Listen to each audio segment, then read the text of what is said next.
Et si on n'arrêtait jamais de creuser? Jour 1, tu plantes ta pioche dans la terre pour la première fois. La surface cède facilement. Et tu te demandes jusqu'où ça peut aller si tu ne t'arrêtes jamais. Jour 3, tu as dépassé les racines des arbres. La lumière du soleil arrive encore jusqu'à toi. Mais elle commence déjà à ressembler à quelque chose de lointain. La première semaine, tu traverses l'argile et la roche. Les murs sont maintenant trop hauts pour que tu puisses remonter. Tu réalises que si tu veux revoir le ciel, il faudra d'abord creuser plus profond. Deuxième semaine, tu frappes une couche de pierre que ta pioche ne devrait pas pouvoir traverser. Elle la traverse quand même. Tu décides de ne pas trop y penser. Troisième semaine, la température monte. L'air devient dense. Tu trouves des fossiles qui n'ont aucune raison d'exister à cette profondeur. Un mois plus tard, la lumière du jour n'arrive plus jusqu'à toi.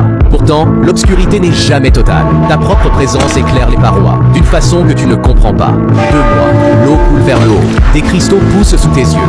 Les murs changent de texture quand tu as le dos tourné. 3 mois, tu entends quelque chose bouger sous tes pieds. Pas un son géologique.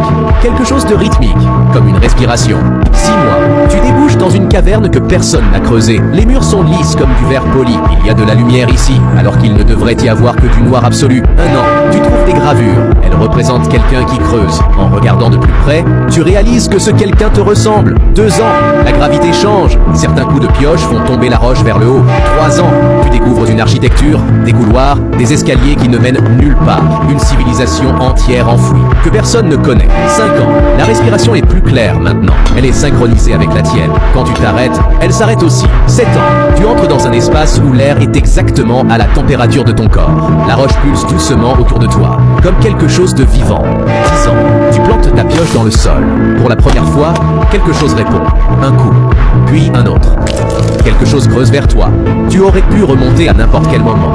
Mais chaque couche que tu as traversée t'a posé une question que la suivante était la seule à pouvoir répondre.